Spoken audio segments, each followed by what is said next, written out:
And welcome to another edition of X&O The Joes. Trying to make sure that we adhere to all of these restrictions and trying to get better. So I wanted to talk some QB dart today, what people are doing. So we're going to look at. Ladies and gentlemen, welcome to another edition of X&O The Joes. I'm Coach Gene Clemens. It's great to be back with you. It's X&O The Joes home edition. Just trying to make sure that we adhere to all of these restrictions and trying to stay safe.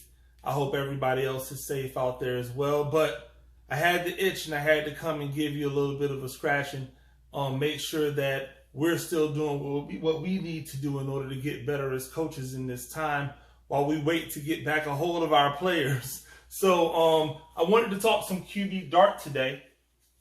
And we're going to look at a few different things on QB dart, because I know that dart, especially over the last few years, has become a very integral part in a lot of what people are doing. And so it'll be interesting to look at QB dart, see how we like to run it. Hopefully it's something that you can put into what you do. Stay tuned. So here's the first thing about QB dart. QB dart is a run play at the heart of what it does. It is a man scheme. And so you have to understand what you're trying to set up if you're running a man scheme. Now, the way in which this is set up on both sides, we could run this to either side. However, for me, I like running it to the 3 receiver side. I know a lot of people like to run it to the 1 technique and the 5 technique because they think it gives them a bigger gap. But I don't see the difference between, running it to this side versus running it to this side for me. So I like to run it to the side with those 3 receivers. I get the expansion with the linebacker, and I'll tell you why I like to run it to the 3 receiver side here soon. So offensive line play right here. Again, like we said, it's a man scheme. So in my mind, these are simple blocks for our offensive tackle, our right tackle, and our right guard. I would love to get influence blocks out of them. And everybody knows that influence blocks is when you're trying to pass set them and make these guys get up the field so that you can keep them that way. Also, these influence blocks tell this linebacker that it's pass. And so I want these 3 guys, because these are the guys on the side where I'm running, to really think pass. We want that guy to be into his pass rush. We want that guy to be in his pass rush. And it's just a pass set, and then you keep them outside. Pass set, and you wall them off to make sure they can't get back inside to make the play. This center and this guard, I want to get an ace block between those 2. Ace block these guys working to this backside linebacker. So if they're able to take this tackle and push him back into the backfield, that's great. But if they don't, then if this guy decides he's going to come here, then the guard comes off, he stays on the nose tackle. If this guy tries to flow over the top, then he takes over and the center works up to get that linebacker. So that's a tandem. It's an ace block that we like. Ace to the backside backer. Now over here, this defensive end, again, because this tackle is pulling, we have to be thinking about what his normal progression is going to be. He should be squeezing once this tackle disappears this way, because he's going to pull and come through for this front side linebacker. So he should be squeezing if he's a good defensive end. He should be squeezing and then working up to the upfield shoulder of the quarterback, making sure that guy can't get outside of him. That's what my back is for. I'm actually going to have my back come down J-path and look to kick out that defensive end. He doesn't want this end to get underneath him. He's going to try to J-path and kick out this defensive end who should be squeezing and then working up the field. We don't want him to get in the hip pocket of the tackle and follow this guy all the way through. That's why you want your back to really take that J path so he can get an inside out kick on that defensive end. Out here, we already want to start setting up our adjustments off of the dart. We want this to be a pass play. So we're going to run off here. We're going to work inside of this linebacker, but we want to try to get a rub. We're going to have number 2 come and with that one stick replace inside on the slant. Outside, he's going to work a stop route. Now up at the top, he can get here. We really want him to occupy this free safety. But we've got this smash concept, so he can break that to the corner if he so chooses. So now we've got everybody accounted for, and here's your quarterback. Your quarterback is going to step back and take that push off and that gather, 1, 2, and then he's into the run play. So he's looking to push off, give that front side a look, hopefully get this guy to work back a little bit, give that offensive tackle a better angle to the block. He's looking and then he's going.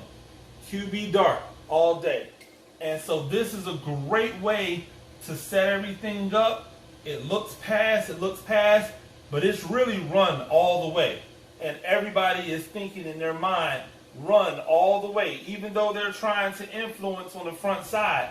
If they see these guys don't want to influence, they're abandoning and they're getting into those those defensive tackle and defensive end right now to ensure that we give this A-gap hit right here on this front side.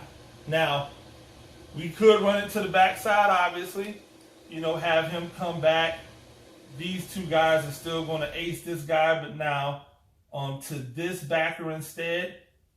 This front side guy is going to base block on the end or influence the end. This tackle is going to wrap around for that linebacker.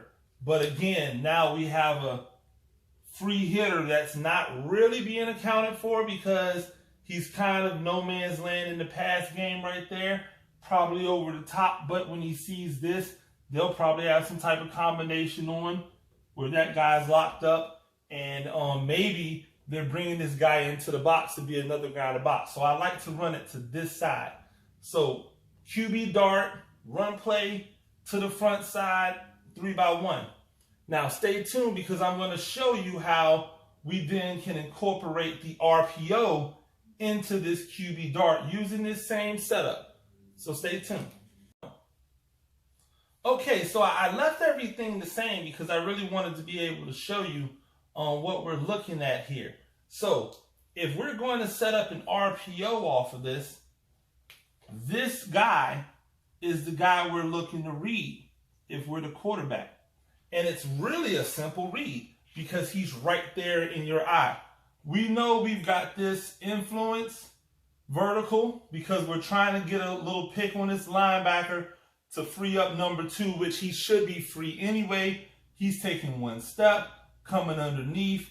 That guy is clearing off of the shoulder of this linebacker. So he should be either free or he should have this guy trailing. He can't really leave anywhere because we've got this guy right here. If this guy is letting in, this is kind of his area. And this is the area that this linebacker is supposed to occupy anyway. Now, the problem for that linebacker is that if he goes here, we know it's automatically going to be a run play. He's actually setting up a really easy block for that tackle coming through. If this guy blitzes immediately right now, that slant becomes hot. Also, if this linebacker takes that step up, into the line of scrimmage, once the ball is snapped, now my quarterback knows he has this slant. He's not fearful of this free safety because this number 3's vertical is going to keep him on his hash. Now, if for some reason that free safety tries to rob my quarterback, because that guy's going to come, he's still going to get picked up by the tackle.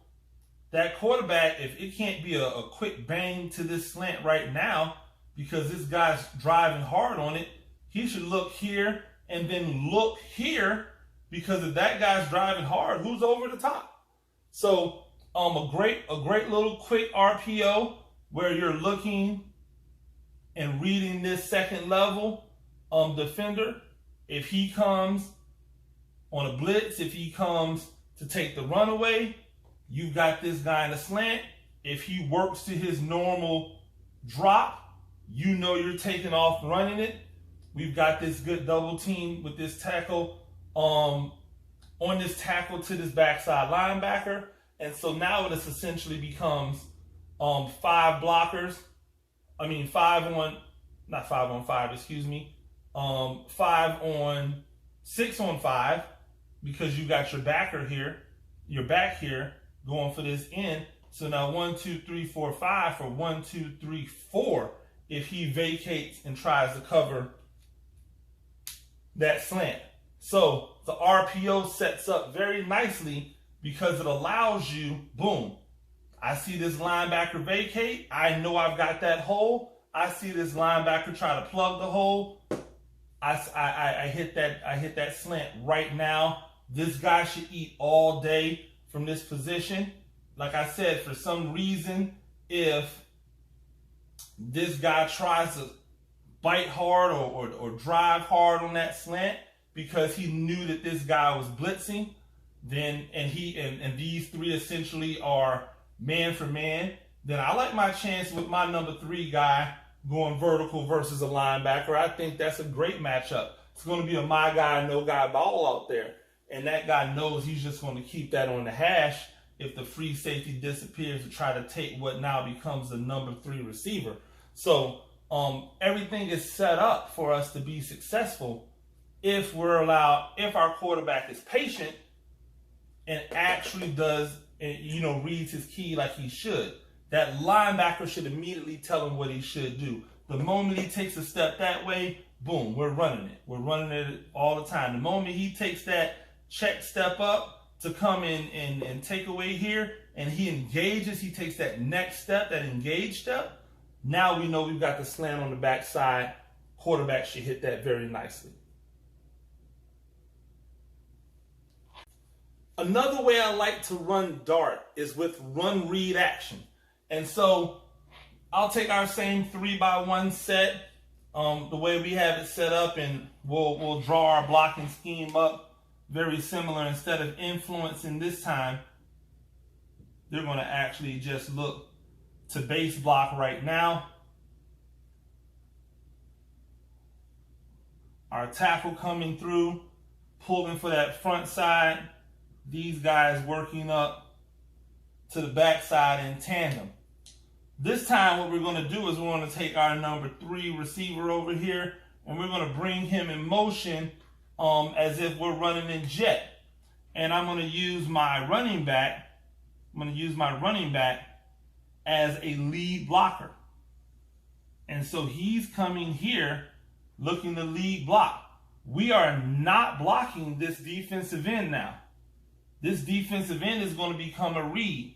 So he's coming down hard, yes, because we want that guy ultimately to be able to get off this guy and work to this next level up here. This guy's going to come in motion.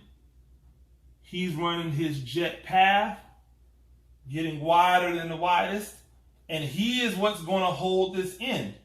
The quarterback is going to take his shuffle steps, 1, 2. If this end still comes down hard and bites with the tackle who's trying to pull away, if he tries to get into the hip pocket of the tackle, we're just going to hand this off. This is jet all day. We'll take that all day. That's easy money. We've got everybody accounted for. He's there. That's easy money. So we're not really particularly concerned We may not even double team this tackle in this case. In this case, I may just have this guard free release to the linebacker right now. Because again, we're not trying to score touchdowns with every single play, but we want to have an advantage that makes it impossible for this defensive end to be right. This guy's still running his normal slant. He's still running that curl or that little short hitch in behind. Business as usual. We're going to make this guy make the decision on whether or not he wants to be right. If he comes here, he pulls it, we're into the normal business.